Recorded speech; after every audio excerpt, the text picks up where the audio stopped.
Douche.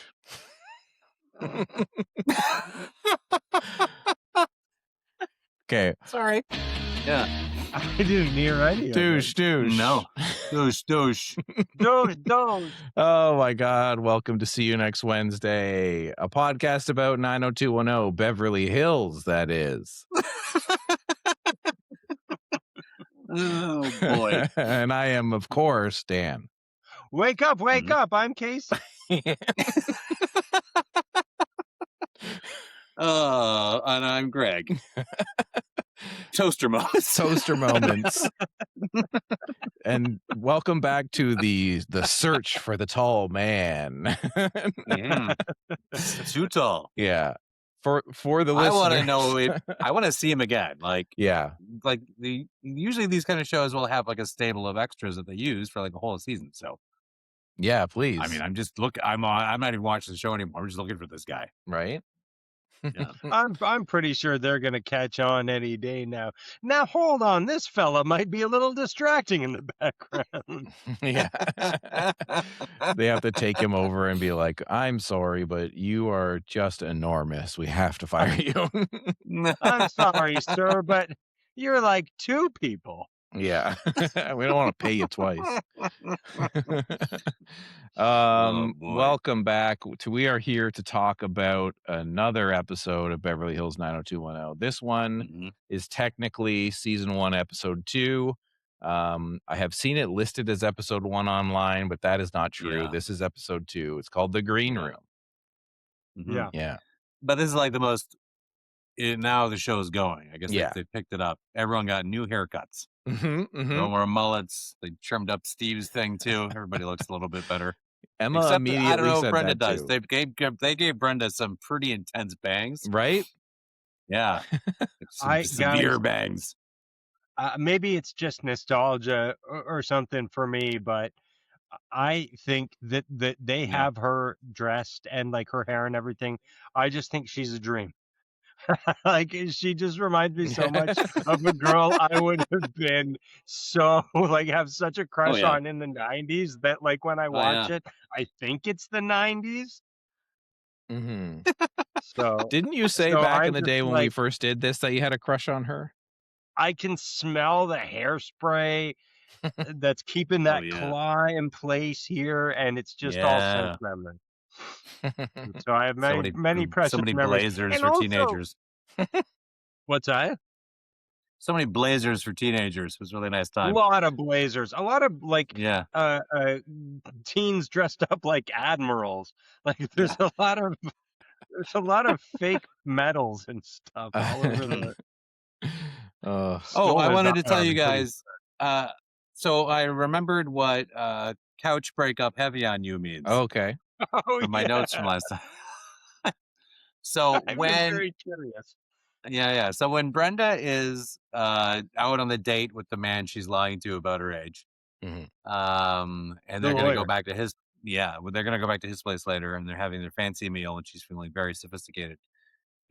She asks if he's ever lived with a woman. He's like, "Oh yeah, we do. I lived with someone for a while, and it's so funny how things change because things were going good, and then we couldn't decide on which couch to get, and we just wound up breaking up. Sorry, I don't want to get heavy on you." And I was like, "What? couldn't agree on a couch, break up. Yeah. Sorry for being so fucking heavy, Brenda. Too heavy. This is pretty rough shit. Sorry." That's it. I don't usually talk about my couch choices on a first date, but I do like an L shape. So that's just who I am. Whoa. I won't apologize for it. We couldn't figure out if we wanted storage in the chaise or. Stop! You're getting me hot. So this episode starts with a clear dream sequence, if I ever saw one. Why? Because of how gauzy and Vaseline it was? And Brandon is like I thought it was going to be one of those things where he's like in the tube of the surfing, wave, and and you see his face with all the water around him, and I was like, oh, they're going to like pull out and he's in the shower or something. I just kept thinking when are they going to, cut this out. Yeah. What I love is that it starts with, I love that there was a time where teenagers, you could reference the Beach Boys in a scene for teenagers, and that was, teenagers understood why that was happening. Yeah. Was your music Beach Boys, Greg, or was it not? No, it was not Beach Boys. Okay. It was just random surf noise.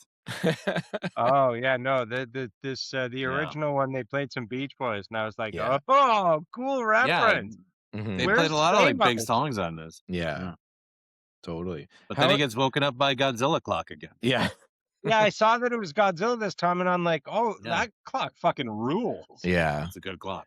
Yeah. I was also like, it's got a mouth and it goes wag.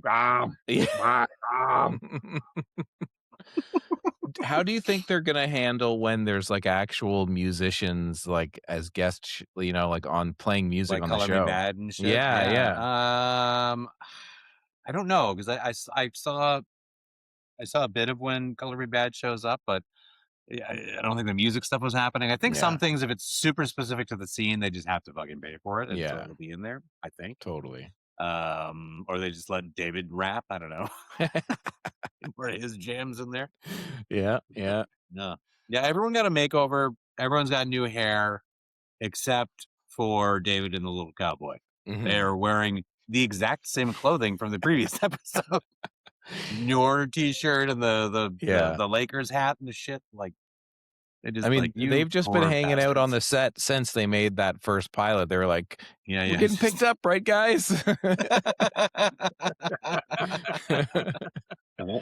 Yeah. And I also noticed that like when Brandon wakes up, Brenda kind of like barges in and like snaps at him. And I will say that Emma immediately clocked her bangs, and I did not clock her bangs as quickly, but she was like, what? What happened? Yeah. For me, I was like, finally some sensible bangs in this. Yeah. Yeah. And isn't there something like after that happens? So like Brendan has that like dream sequence of I'm a cool surfer guy, and then he gets woken up. And then is there not like a scene where it's like the mom is like going, I don't understand. Are you saying bad or rad or whatever, like at breakfast? There's a thing where she's like, she doesn't understand it. She's like, what are you saying? Is bad rad? Like, you can tell she's frustrated, and she's this close from throwing a toaster. Yeah, exactly. Yeah. But I guess that's like kind of the opening, and then we get to like school stuff. Where they're talking about having a beach weekend.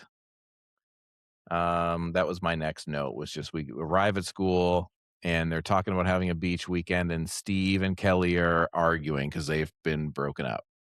Right. Yeah. They're really pushing this they used to be together thing for something that doesn't go anywhere. Yeah. We really want you to know. I get it. I saw it a lot. Yeah. They really bring it up a lot. They need you to understand that these people are broken up. Yeah. I get it. Move on. Everyone has new haircuts. I would have gotten that because like they're the two worst people on the show so far. Like not acting or anything like that, just as no, they're just morally corrupt. Yes, repugnant people. Like she constantly ditches her friends. In favor of other plans or just a temper tantrum. And he's just, as far as we know, a drunk fuckface who just bullies and just wants to beat up everybody. Just nothing but misplaced, bad masculine energy. Yeah. Steve's a dick. Right? Yeah. So I'm like, they're the two worst people. Of course they're together. Who else would enjoy these people? And there's also a lot of, in this scene, like David is really trying to like associate himself with Steve. There's a lot of, they're still doing that thing where it's like, he really wants to be in with the cool crowd. And he's like trying to like hang off him and stuff. Like they're following up on the thing that happened from the first one where Steve thinks that David's dad is a big Hollywood producer. So the mom at this episode. Yeah. So the mom wants to meet with him, thinking that he's this high-powered guy, but David just wants to meet her because he's a big fan of her soap opera. Mm-hmm. Yeah, what kind of show is it? I guess thought it's it was a soap opera. Yeah. It seems like, but then like Steve watches part of it at one point. I don't know if it's this episode or the next. Like some opening credits, and it feels sitcom-y. Yeah. Oh, maybe. I don't know. Maybe it's It that. feels unclear what the show, Because it what does Very seem like unclear. everybody's Hit show constantly is. talking about how they watch it. How they watch Well, the show. because kids are watching it, so it can't be. It shouldn't be a soap opera. If all the kids are like, "No, I watch that after school." Get home from my soaps, I see my stories. Dynasty, yeah. And evening soap, those are great. Yeah. Falcon Crest, yeah. Yeah, I remember when all of us kids in high school were trying to figure out who shot JR. Yeah. Yeah. References.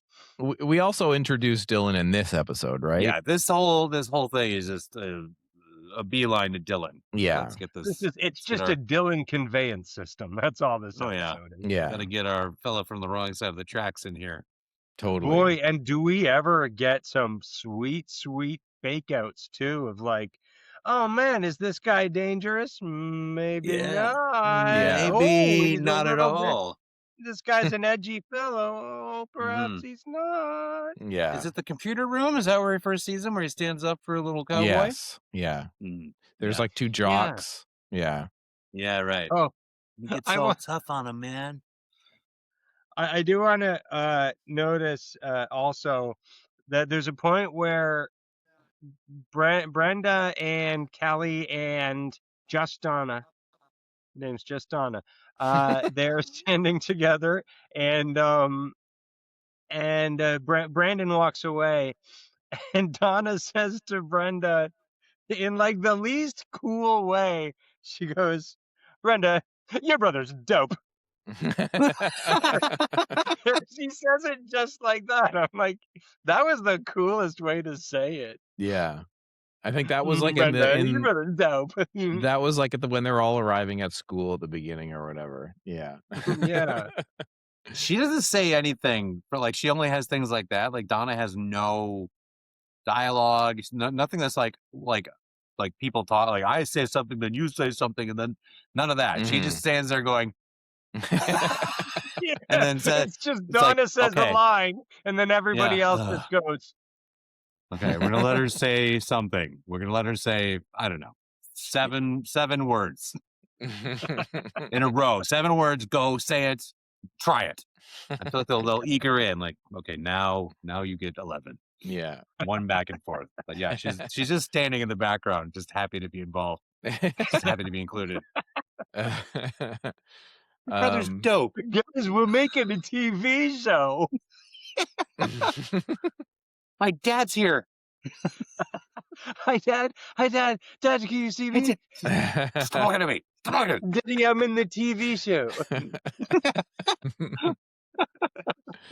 Is it not also introduced here that when Dylan invites Brandon to the beach, he has a Porsche? Is it Porsche? Wait, Dylan has a Porsche. Something. Is it? Does Dylan not take Brandon? I have in my notes like why, like that it was weird that he's driving a Porsche. Well, first there's a computer room bully scare. Yeah. And Brandon's like, oh my word. Yeah. Who is this man? Yeah. He's like, I was ready to be there. Yeah. And then he finds him on the stairs, and they have a little meet cute there. And Brandon's like, we should hang out. What's up? Like teenagers. Yeah. Let's go somewhere. Let's just go somewhere and talk. Yeah. Let's just go someplace. You and me. Mm-hmm. And then then Dylan's like, come on, let's go to the beach, Minnesota. Yeah. And that's where then we get our meat of the episode and Brandon's monster of the week. Totally. Because there is some surfers that they meet. And then there's there's like Betty, and Betty's talking to Brandon about Dylan and saying that Dylan is such a mystery wrapped in a riddle and all this stuff. And then invites Brandon to surf at 6 a.m. in the morning. Yeah. Now, was her name's not Betty, it's Sarah. It's Sarah. It was Betty or Sarah, but the two beach fuckheads, the two biggest bullies in the whole wide world. Yeah. They, I think, just call her Betty because they like that name better. Yes, they it's kind of like a dig at her or something. It's kind of like, oh, you're dumb or something. Yeah, is it but just I don't understand it at all. Is that a reference I don't get? What is Betty like? I think so. I think like in surf culture or like in one of those kind of cool guy cultures in the 70s and 80s, they used to call their girls Betties. Like it's like old timey, yeah. So I think it's surf culture. So like I can see where it came from that way, but also that's fucking dumb. Yeah, totally. Yeah. That needed explaining. Yeah, and it's also like the other surfer guys like don't treat her well at all. They're like such assholes they're to her. horrible to her, and it's like they own her or something. Like she's our. Yeah, like, why are you hanging out? They everything she does, she has to be told by them first to do it, and he's like, hey, and Brandon's like, why do you let these guys treat you like that? And she's like, oh man, it's all in good fun. We're all just having a good time. Yeah, but she's a good actress. This girl's great. I thought I remember her from other things too, and I remember thinking, and she really feel like nails that I'm somebody who's on the fucking edge of my shit. Yeah, I'm falling apart. Yeah. She just has like some kind of fragility behind the eyes. I'm like, this is a very good performance. Totally. Surrounded by a bunch of knots. Well, and I thought she's quite likable too. So I was like, just throw her in the cast of this thing. She's gonna bring. Yeah. Nope, but not for Brandon. Brandon chews him up and spits him out back in the ocean with you. Yeah. Well, I'm sorry, Greg, but maybe you didn't know that this girl also has a drinking problem. Yeah, so that's right. She's good and to nobody Brandon. drinks. She's Nobody drinks that much for fun. no.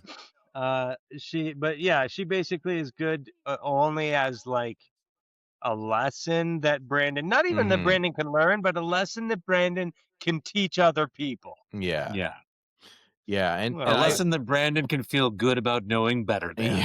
Yeah. Immediately. That fucking dick. Like when she's talking about how she's like a alcoholic and everything, and how she, there's all this pressure, and the guys don't even call her by her real name, and she's like all drunk, and he's like, this isn't who you are, and then he walks away from her. It's like, dick fuck, like a real asshole. Just met her. Maybe that is exactly who she is. Maybe she's just a person who's a little drunk all the time. Fucking get down off your high horse, fuck face. Wearing long jeans at the beach, you fucking maniac. Jesus Christ. Ugh. I love that line up from Dylan when they talk about her drinking. Yeah, she drinks a lot. Nobody drinks nobody drinks that much for fun. Yeah. Really? Really? Yeah, dude. I spent like 15 years of my life drinking that much for fun. Right? Yeah. 100% what they do. Saying there might have been other reasons? Yeah. Oh, shit. Don't think too hard about that. He's supposed to be the bad boy, but I guess we'll learn more about him. But still, it was totally. And I will say that I agree with the, with her and her performance, because even when she's doing the like, I'm a waste case and I'm gonna like fall into the ocean and stuff, it's done really well in a way where like it's melodramatic and over the top in an entertaining way, but it's not so crazy that it's not like a decent performance. It's not just like I'm gonna go nuts with this. It feels like it's kind of hard to hit that line of like campy melodrama, but not silly. It's like it's right there in the right place. Rending her garments, or like she's not like screaming to the heavens like a teenager with problems. She's a person conveying problems. For sure. Which is like fun to see so early in this show, that obviously will eventually get to the other side of campy melodrama later in the series. There was something in my notes about them going shopping, and Kelly is saying that she needs to find Brenda like jeans that aren't gross or something, and she keeps calling everything gross. Yeah. She's like gross, grosser, grossest, and needs to find her some non-gross jeans. I guess that scene doesn't have much else in it though. Yeah, I noticed that only for she goes they're buying something and then the sales lady says paper or plastic or no, is that what paper or plastic? And then Kelly whips out her credit card and goes digital plastic. And I was like, well, first of all, that's not what she was asking. She was asking about the bag. She says paper or plastic. She's not asking how you're going to pay. Yeah. Biodigital jazz plastic. That really angered me. And also, who calls it digital plastic? What does that mean? I don't know. Because this would have been the time where it would have been a ka-chunk, right? Yeah, it's not even digital. It doesn't. I was really confused, and it really took me out of this show. Guys. Yeah. And I also wrote down, like, Brenda is constantly saying, like, hey, well, this girl's really nice. Let's give her a try. Let's give her a shot. Let's be nice. Or like she's constantly talking about how we should do the right thing, blah, blah. And I'm like, why does everybody talk about what a bitch Brenda is? Brandon's the bitch. Brenda's a nice person. 100%. Are you guys frozen or did you guys just pretty not reasonably other than I think we're a little we're a little off sync, but we're here. No, you're doing great. You're it was frozen. Great. You're doing great. Because I was like, blah, blah, blah, and you guys were like, well, fine, that's just how we normally react. The bitch, fine. Yeah. At what point do we get to the hotel? Because I know that Brandon sneaks out, right? Yeah, because there's two meetups like out on the beach with Sarah, and the second one is when he's like, "This isn't you," he knows. And then even more hanging out with Dylan and the poetry. Yeah, poetry comes up. Byron, he's so dreamy, Dylan, with his interests. Yeah, and then they go to the hotel, and there's a lot of ordering of cheeseburgers and and he psychs Brandon out, thinking that they're just breaking into a room, but then it's a trick. Well, I don't that get was this so joke. funny. And and it's over, and it's like, no, this is I have this room and whatever, and just I'm just messing around with you. Brandon's like, fuck you. You go fuck yourself. I'm fucking leaving. Yeah, that was not fucking cool, man. I don't want your cheeseburgers. I don't appreciate your ruse. You've made me look like a fool in front of the two coolest surfers I've ever met. And it's also funny because they treat this room, and I mentioned it on the last episode, but they go into this room and they're like, wow, what an outrageous room. Look at the couch. It's just looks like a 90s like a living room. Yeah. Not even extra fancy. Yeah. And also it's like Brandon, I don't understand that reaction from him. Just go with it. I don't know. Fuck, chill for 1 minute, Brand. Can you not be normal in any way? Everybody wants to be friends with this guy, and he hates fun. Yeah. So much. He fucking can't stand it. Somebody's drinking and having a good time at the beach. This is you. He does not like it when teenagers have fun. No. But the hotel room, it belongs to his father, right? Yeah, well, that's what we find out. Yeah. We find out the big secret about Dylan is that his parents are very, very rich, and he has all the money at his disposal that he wants. But the one thing he doesn't have is love. From Brandon? Is Brandon's love? No. Close, almost got him with almost roped him in with the poetry. Yeah. No. No tricking Brandon. You don't fucking trick Brandon. Yeah. You don't read poetry to me and then take me to a fancy hotel. And the next day, Brandon is like, isn't it like the next day Brandon's like, Brenda, you don't want anything to do with that Dylan guy. He's trouble. And it's like, because he lied about a living room? He didn't even lie. Like, he played a little joke on you. That's what he did. And he says, oh, I got to keep up appearances because, like, these two fucking dirt bags won't hang out with me if I don't lie to them about breaking into hotel rooms or something. I'm like, Dylan, your thinking is fuzzy on this as well. Yeah, they do a bad job of like selling Dylan as the cool, devil may care guy because he's got a lot of I don't know, he needs to lie to impress these fucking ding dongs that aren't coming back in another episode. Like he doesn't give a shit. He shouldn't give a shit about them. No, these clumsy two guys, as fuck. They are the most one-dimensional 90s bullies. Like they might as well be called like Spider and Snake. They're like, one of them has a Bad Brains jean jacket though. So he did, and I was like, I fucking want that jacket. Really, pretty good jacket. Yeah, somebody in costumes is cool. Yeah. Who wants to play? What does my note mean like, with you me? didn't need to do that, but I agree that Brandon didn't need to act like a boner about it. No, he's just a boner about everything. Put a stick in the mud. Yeah. All right. Tell me what my note means, please. Okay.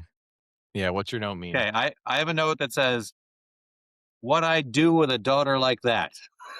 Who said that? Oh yeah. And why?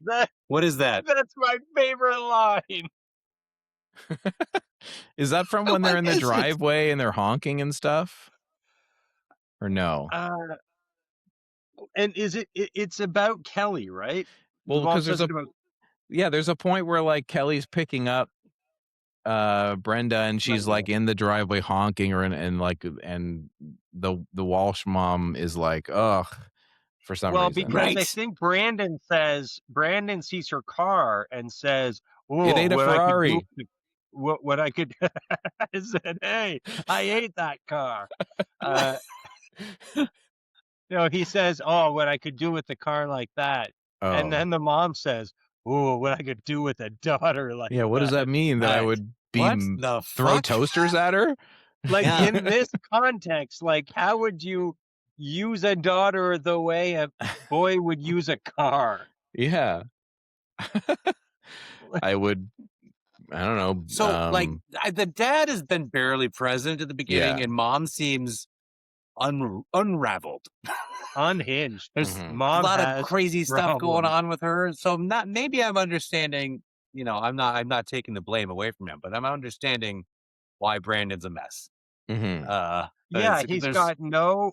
got no male role model in his house at all, and his mom is trying to kill him. Are you taking a bath in there? I'll give you the toaster. Comes flying from another room, still plugged in. Honey, are you taking a bath without the toaster again? I told you about that. Yeah. Why did I write Megadeth? Why did I write Megadeth about? Oh, it's been like a week and a half since I saw this episode. One of the kids has a Megadeth something. Like, is it a T-shirt or a... somebody says something about Megadeth. Like, I feel like it's Brandon, and it's like, and I think I wrote this with spite. Like, that's not... Yeah. You could have chosen something. You don't know what you're talking about, Brandon. Yeah. Figured out. I'll tell you next episode when I remember. Totally. What that note is. I like this through line of what does my note mean, and then we find out the next episode. We get people on the hook for this. Yeah. I might have one of those myself because my next note says he's not counting his breaths. He's not counting his breath? Breaths. Yes, he's not counting his breaths. Does that mean anything? Is that when they're like trying to like resuscitate someone? Oh, yeah. I think somebody's doing mouth to mouth. And he says Sarah, because Sarah's out in the water. No, because they're out on the beach, and he wanders off. He sees Sarah; she's drunk again, and then Kelly ditches. Kelly bails and leaves them all there. Yeah. But Brenda comes over, and that's when he sees Sarah in the water and drags her out. And then, we get some mouth to mouth. Totally. He gets to be a real hero. Yeah. And then we get to like, they go to the emergency room, right? Yeah. And they talk about like, just like they're trying to figure out if she's an alcoholic or not. And they saved her life and all this stuff. Yeah. But then from there we go back to the beach again, and it's like Brandon is confronting the surfer guys, right? For being like, you do know where she is, you assholes. And Dylan jumps in too. And he's like, yeah, you know what? I don't want to be friends with these guys. Yeah. I don't have to lie about my hotel room no more. I got Brandon back. Yeah. Yeah, Brandon likes me. I don't like you guys anymore. My daddy gave me that room. Yeah. What? We're out of here, man. And they get into a fight, right? And like someone breaks a surfboard in half. Oh, Dylan stomps on. Yeah, No, Dylan that was does. cool. Yeah, it's super cool. Totally. And so this whole time there's all this like surf rhetoric going on. The episode's called The Green Room because that's this perfect spot you get in your tube when you're surfing the waves. And Brandon's got a paper. Yeah. I sorry, it's just a random MST3K reference. Yeah. But Brandon's got to write like an editorial piece, right, for the paper because Andrea wants him to do that. And so then he writes it and it gets read out loud at the end. Yeah. Does the dad read it? Somebody reads it. No, he gives it to Brenda to read. Yeah. He goes, but he comes into her room with a copy of it, and he's being a huge dick to her. He's like and he's like, here, read this. And she's like, what? What is it? He's like, just read it. I hate you. Yeah. And she's like, okay, fine. And then she reads it, and it's fucking trash. Yeah. And it's like 4 sentences. He worked all all weekend on. Yeah. It's 4 sentences. You know, in surfing, the green room is that little room when you go surfing. And in a lot of ways, teenagers have a lot of pressures. The end. Yeah. I'm from Minnesota. Yeah. So, some people think the green room is just a place in Toronto that you drink as much as you can at for fun, but it's not. With it's cockroaches and mice. Yeah, it's not. It's a surfing and it is thing. That too. That place still there? Does the green room still exist? I don't know. Oh, I can't imagine. If there's any justice in the world, the man who owns those bars has been expunged from the earth. I think the one that was on Spadina, like the Red Room, closed. I know that. Yeah. I hope I think Java House is still there. Java House, yeah. That place will never close. No. Toronto listeners are salivating right now. Ooh. Yeah, I know the thing he's talking about. Yeah. I don't make eye contact with other people. We get some stuff with Dylan trying to reach his dad, right? Oh yeah, some French. Yeah, it's a little bit of calling. Is it his dad or his mom he's calling? Who's in Paris? I think he's trying to call. My note says Dylan tries to reach his father and Miss McKay. I see. So did you guys notice how good his French was? Yeah. It was fine. Yeah. he was like, bonjour, je m'appelle Dylan avec comme si, comme ça. Comme si, comme ça, avec la bibliothèque. Yeah. Ooh and la la. He has no message from them, and he's very sad about it. Yeah. Yeah. Character development. Totally. Mm-hmm. And I guess at the end we get some wrapping up of stuff, and I have a note here about Steve, and I'm like, where was Steve all this time? I don't even remember. I don't think he was. Oh, there was stuff about like he thinks that somebody was a producer or not, and it turns out they're a dentist. Yeah, is a dentist. Right. Yeah. And he's like, oh my God. Yeah, because he was like setting them up with his mom or something, right? Yeah. They thought they were so into. Yeah, and then he's like, he finds out, he's like, yeah, your dad's Mel Silver. He's like a big producer.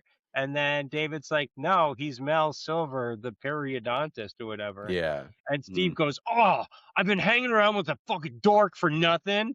Yeah. I'm like, well, don't say that to his face. Totally. Say that to your friends later. Yeah. Yeah. And Andrea's like, Brandon, your green room thing was great or whatever. And it's like, no, it wasn't. Yeah. No, it was so bad. It should not be in any kind of school paper.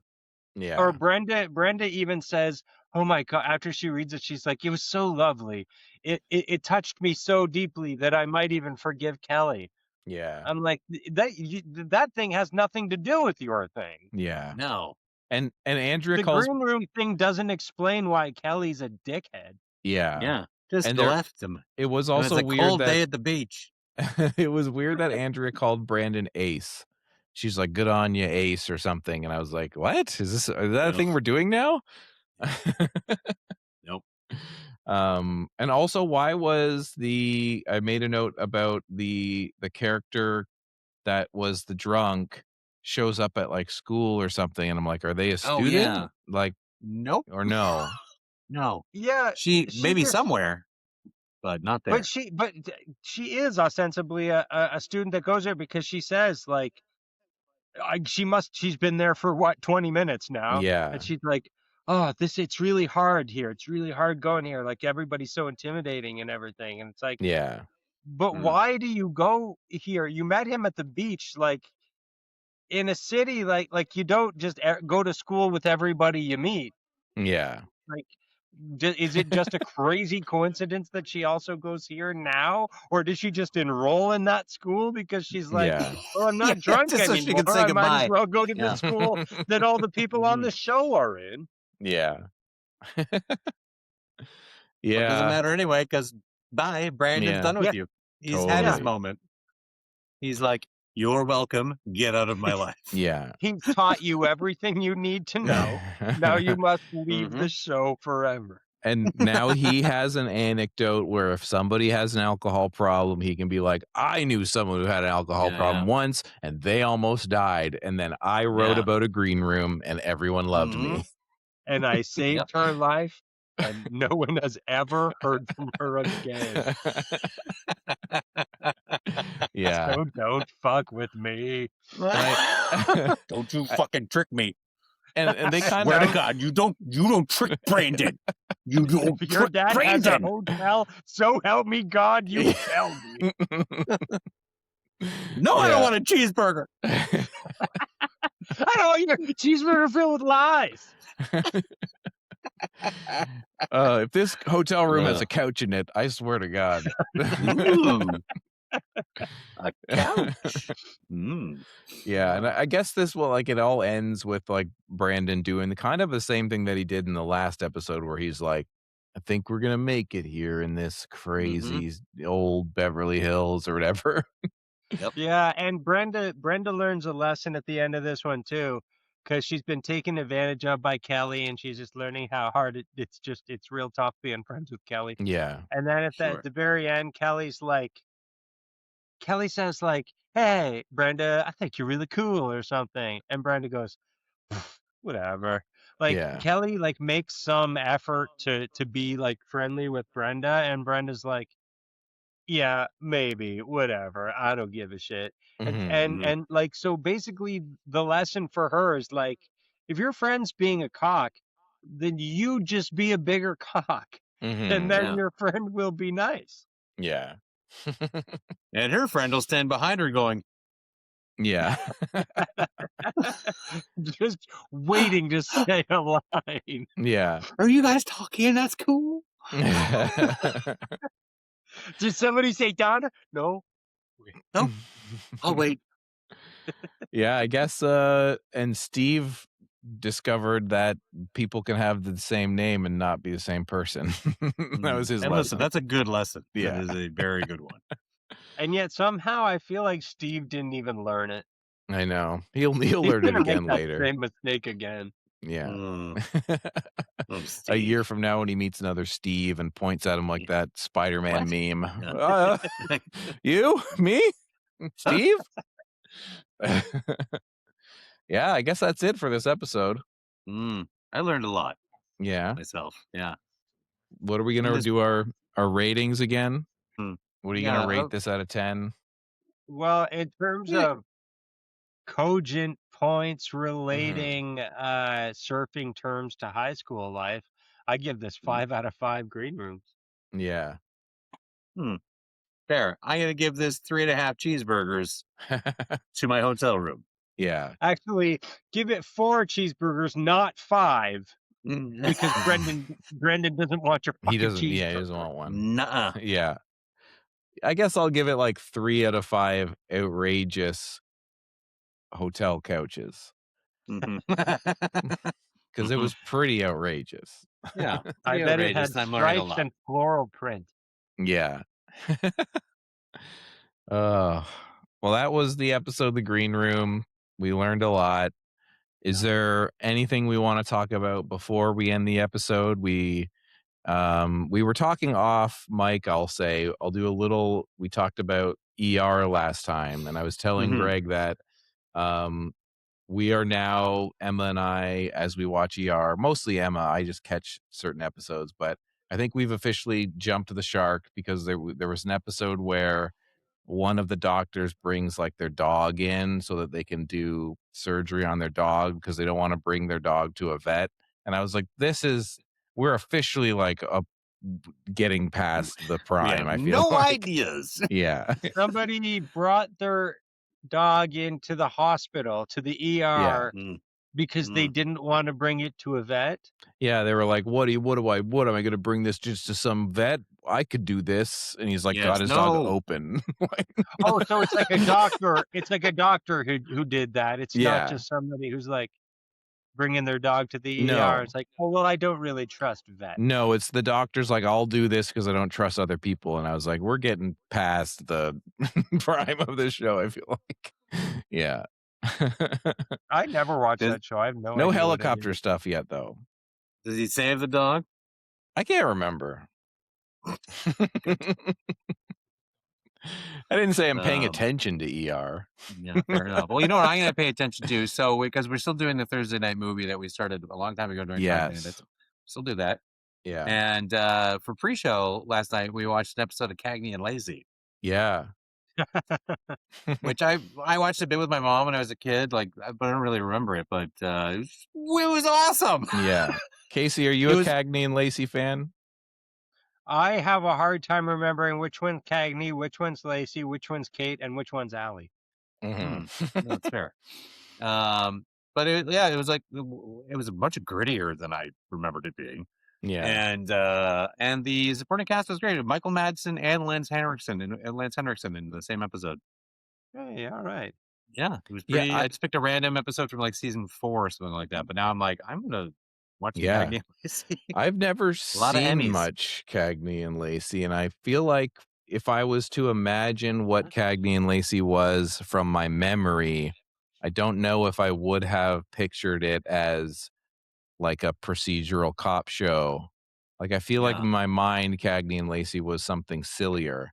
But then, we watched it and it was very entertaining. And it had much more weight than I ever would have imagined. I thought it was going to be some lighter stuff, but and a lot of sweat. So much sweat. It was. They were so sweaty. Episode. The episode was called Heat. Yeah, so, and it's just a drama about a couple of sweaty ladies taking down bad guys in the big city. Yeah, featuring Michael Madsen. Totally. And the upload on YouTube was like, how do you think those girls got so sweaty? The YouTube upload was like kind of upscaled, and I was like, did this upscale make them more sweaty, or is it just so sweaty though? Really a little distracting. Yeah. They digitally remastered it. Added more sweat. It seemed kind of like it. I was like, how much of this sweat got in there and added more sweat? Yeah. It seemed like there was a lot of episodes on YouTube. I'm going to check and see. What we should watch some more. Absolutely. I do feel you know what I watched on YouTube that's still on YouTube is what? 1991, the year punk broke. Oh, nice. Yeah, it's awful. It's unwatchable. I haven't seen that since we all watched it. Yeah, I haven't seen that in a long time. I loved it so much when I was a kid.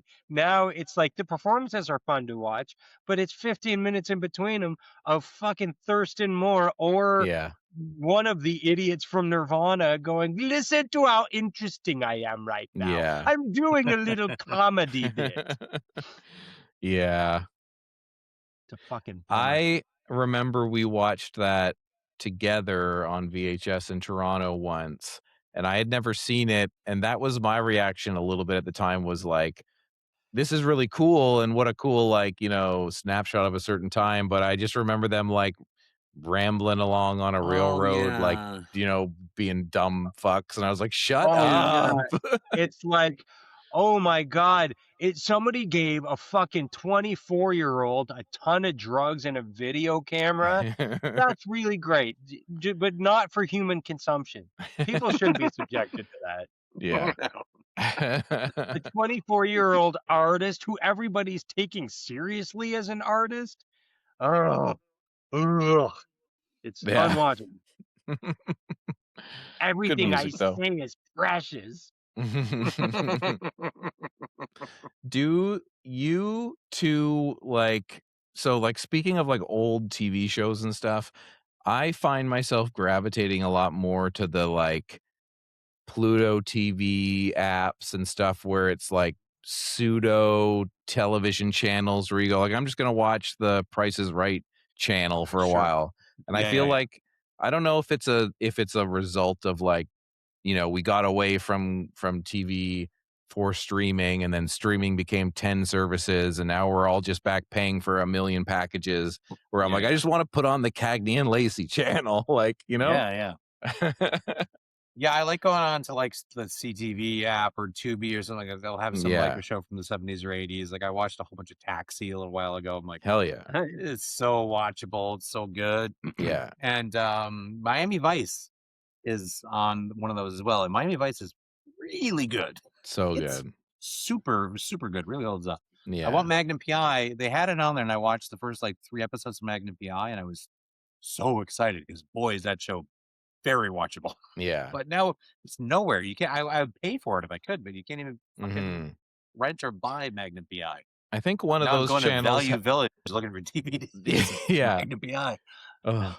Yeah, I think one of those channels or one of those services had all the Hunter, and I watched a shitload of Hunter. Nice. So oh man, yeah, Hunter was a big one in our household growing up. I just thought Fred Dryer was the coolest dude. Yeah. Hell yeah. It's so good. And who was the lady? Was it Stephanie Zimbalist Jr.? I don't know. I don't think you can. Sounds right. Junior. I don't know why I added a junior. I also watched a ton of like, look, if you want a comforting show, we showed a bunch of it for pre-show on the Thursday night movie too. But TJ Hooker, a ton of TJ Hooker on YouTube, and yeah, I never saw a second of that show either because I never gave a shit about Shatner. So I was just like, I don't know, what is this guy? A fucking Jeep guy? I don't give a shit. Listen, watch TJ Hooker. It's awesome. It's good. You know what? And Shatner, he's in his 50s, I think, on TJ Hooker, and he's like jumping over like hoods of cars and shit. Like I couldn't. None of that. I don't know how he's in fantastic shape. Yeah, incredible. What is it though? Because literally, when I think about it, I'm like, I think he has a Jeep. That's all I know about it. That's about it. Jeep? Maybe he doesn't have a Jeep. I don't know. No, there's no Jeep. I'm not. You said Jeep before, and I'm like, maybe I didn't hear that correctly. Where's the Jeep coming? The Jeep is like a whole character. It was the 80s. Literally every show was about a cop and a car. And his Jeep, yeah. Yeah. No, he just drives like a squad car. He's a cop. He's just like a beat cop. Yeah, he's in his blue uniform. He's like him and what's that, the young guy? He's good with the hair. Anyway, it doesn't matter. It's just like but Heather Locklear. It's hilarious. Yeah. It's fantastic. It's and he jumps over the hood of the car. Yeah, a lot. He's got to prove he can still do it. A lot of rolling and shooting going on too. Yeah. Yeah. Oh man. Let's go get a coffee. It's fantastic. Yeah. Like there's this episode where she's got on the other side of the car. There's this fantastic episode where they're gonna try and infiltrate some kind of like prostitution ring or some shit like that, and so they need to get into whatever club that it's in. So Heather Locklear has to pretend to be a stripper, but it's primetime television. So like the strip club that she's working in, like obviously she's not going to strip. She's just dancing on a stage. It's in a room that's lit like with fluorescent lighting. Like it's a very bright room, and it's clearly the afternoon. And like you can see like there's windows in the background, and everyone's just sitting at tables like at a coffee shop, like ordering snacks and beverages while somebody just like she's just up there. I appreciate the boobs. It's like having it's amazing. A nude lady dancing at the Tim Hortons. It's totally. You don't have one? Yeah, this is a very good we second don't do that here, and that's one thing that I really miss about the big city. Yeah. Oh man, strippers at every Tim Hortons. Yeah. I'm not. I feel like Billy Drago is the human trafficker in it. It's anyway. Watch TJ Hooker. It's wicked. Casey, is your like television consumption? Are you interested in watching dumb shit from the past, or like outside of this podcast, or are you kind of more like keeping up with new shows? Honestly, I watched The Studio, and I rewatched old episodes of Children's Hospital, but otherwise, I don't watch anything anymore. Yeah. I watched like The Running Man again. I've seen The Running Man twice because Myos wanted to see it, and I saw it in the theater. And only watch that movie once. If you watch that movie once, it's great. If you watch it twice, you go, "Oh, this movie sucks." Yeah. Because you go, "Wait, what plot hole just happened? Why did that person just do that thing? Oh, because they said they were going to do that thing that a human being would never do." I still haven't seen that. Yeah, I kind of want to. It's fun. It's fun, but is it? It doesn't sound like it. Well, it's fun because you can watch. It's like watching Edgar Wright make a Paul Verhoeven movie. Okay. Because there's enough of that. Although it really feels like Edgar Wright saying Paul Verhoeven movie. Like it really feels like there's a lampshade hung on it, but it's fun in a lot of ways. The problem is I don't have a problem with Glenn Powell or anything. I just don't care about him one way or another, and he can't carry a movie. Yeah. He's not compelling enough, and he doesn't carry this movie. He's not Arnold. Yeah. No. I feel like I felt that way as well about Glenn Powell, and I don't know if I've been pushed over to the other side, but I feel like he's been fine in things, and I've enjoyed things that he's in. I didn't mind that Hitman movie with them. That was all right. Yeah. What movie? The Hitman or Hitman? Yeah. Oh, the one that he did with Richard Linklater? Yeah. Like the problems, the things I didn't like about the movie weren't anything to do with him. Yeah. And he did a very good job. Yeah. I think he can lead the right kind of movie. Totally. It does seem like he's one of those people where they're like, we gotta make him happen.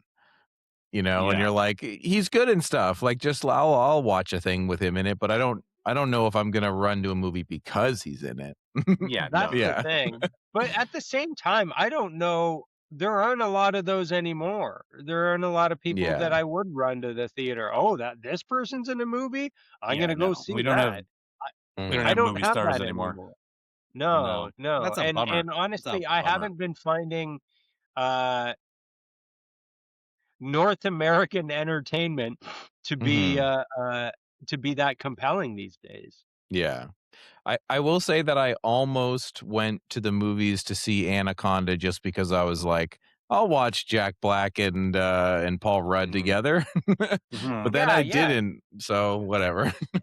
No, because I don't want to be disappointed in the way that I know that movie's gonna disappoint me. Yeah. Because I've heard a bunch of people say it's not funny enough to be a comedy. It's not scary enough to be a horror. So it's just one of those movies that just sits in the middle and goes like, well, at least we're not as off-putting as Nothing But Trouble. Yeah. And if that's the best thing you can say about your movie, why did you bother? I do also feel like my like biggest complaint I feel like these days about movies is just how bad movies look now. I just feel like everything is so They do flat look and bad. right, Yeah. and it's just like no, like even when people are making choices like that, the Predator Badlands I didn't hate, but it wasn't my favorite, but the director is a director that I like, and they were making Yeah. choices, and it had some fun stuff in it, but I also spent the movie going like, "This just feels like a Netflix Marvel movie or something." Like, that's a Totally. bad example because they do make some good No, choices in that movie, that but one's better than halfway decent. it's yeah, And for I like sure. the animated thing, the companion thing with it a lot. I thought that was Yeah. cool. But yeah, like just action movies or like, and we don't really make comedies anymore, so that kind of sucks. Yeah. Like just a straight up comedy always has to be both. It's action and Yeah. comedy, That's and why I was so neither one delighted. committed to. Yeah. I was so delighted watching the studio, and I actually could continue watching it. Like Mhm. I've started things, but I'm just Yeah, like life's too short, and this is boring. yeah. Mhm. But we started the studio, and I'm like, holy shit, somebody's making a Oh situation yeah, comedy. it's great. I loved it. I Mhm. loved the studio. It Did you was get Yeah. fantastic. what's that movie with Dave Bautista and Jason Momoa? You know what I'm talking Mm. about? Yeah, I know It's that yeah. on I Netflix or think something. Something it's It's is one of called these. streaming. it's called Dave Bautista, Jason Momoa action movie. Action movie. So I put that on. I was tired one night and it's like, oh, I want to watch some kind of fluff movie. And like for about 6 minutes, I was like, hey, this is moving how I want it to. This like feels like we're gonna get like a buddy actiony Mhm. movie here. And then so they're brothers in it and they haven't talked to each other in a long time and their dad has been killed and now they've got to come and one of them is a cop and the other one's a army guy. And it's an action buddy comedy that just then spends the entire time like trying to solve their trauma with each other, Mm. but not in some Ugh. kind of delicate, thoughtful way. Just like like they bring it up in every fucking scene, and it Mhm. just like it was exhausting. And then I started falling asleep. So I was falling asleep, and then the movie is just them yelling at each other the whole time. And if if your eyes are closed and you're just like I'm not trying to pay attention, they sound like the exact same guy. So it the whole movie just sounded like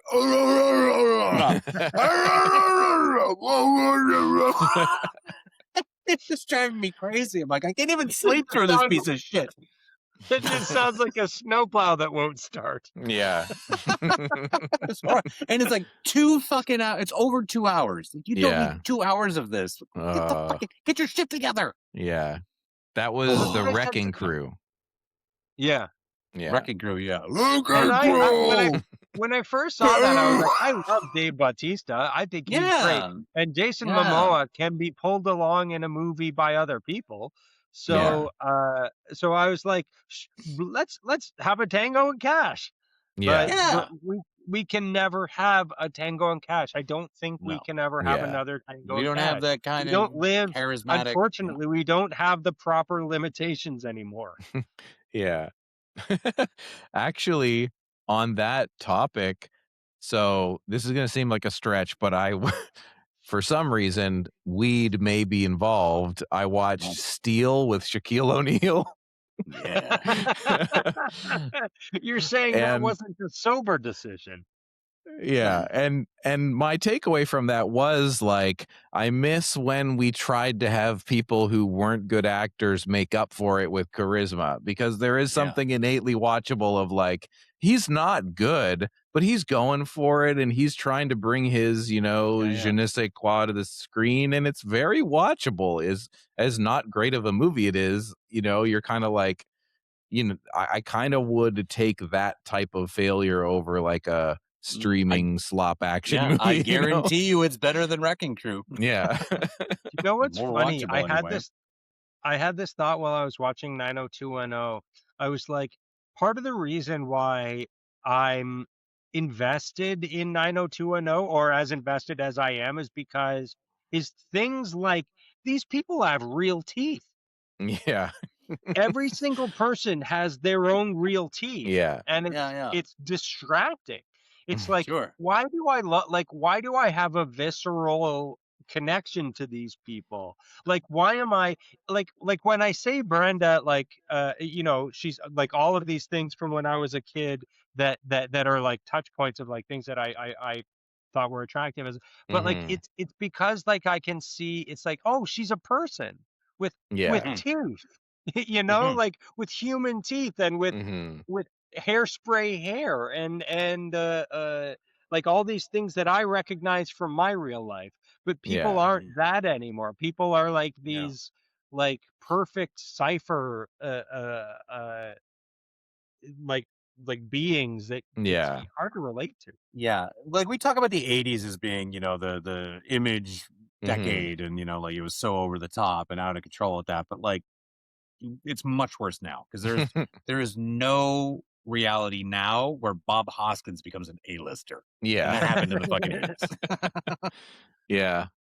Did yeah, you? No, like Paul Giamatti is just like. Yeah, just got in. Yeah. I just made the cut. Woo! Yeah. Yeah. Last one. Your stuff. I think I'm like just less interested in like there's just too many. Like the keeping up of it is just like I'll never see all the movies every year. Also, I'll just watch some. Yeah. That's the most freeing thing that I've really been enjoying. Like I've been quite enjoying not watching things because I'm like, movies come out.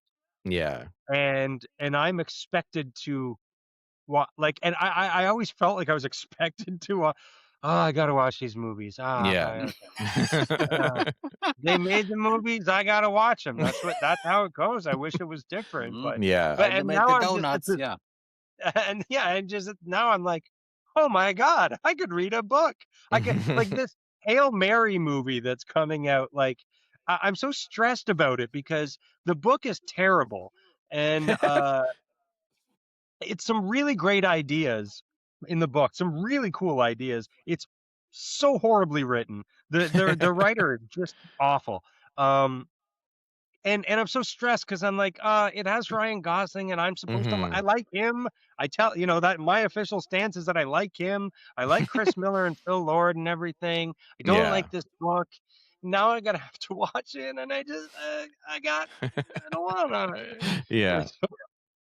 I gotta go watch it. Seems fun. Yeah. There's this wonderful freedom of like, I don't have to fucking watch any of this shit. Yeah. That was me, I feel like, with when we fell off See You Next Wednesday and like comic book movies. I was like, oh great, I don't have to make sure I see all the Marvels or whatever. And because I don't mind checking in on those things once in a while. But it was definitely like, oh, I don't have to like come up with my thoughts on whatever the next, Spider-Man movie is. Doctor Strange movie. Yeah. And I don't have to give a shit. I can miss a whole section, but if I miss this movie, I won't know what's going on. Yeah. Well, I'll spoil it for you. Nothing's going on. Nothing at all. Yeah. No. The exact same plot lines that we've been doing for the past 25 years are going on. Yeah.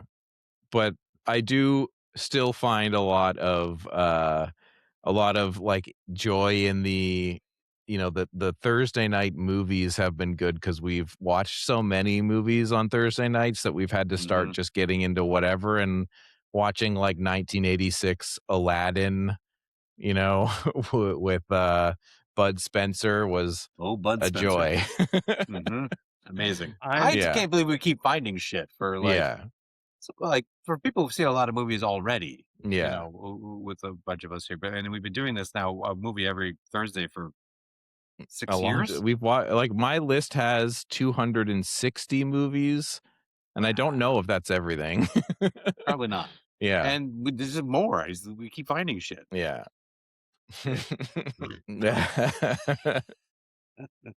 All right.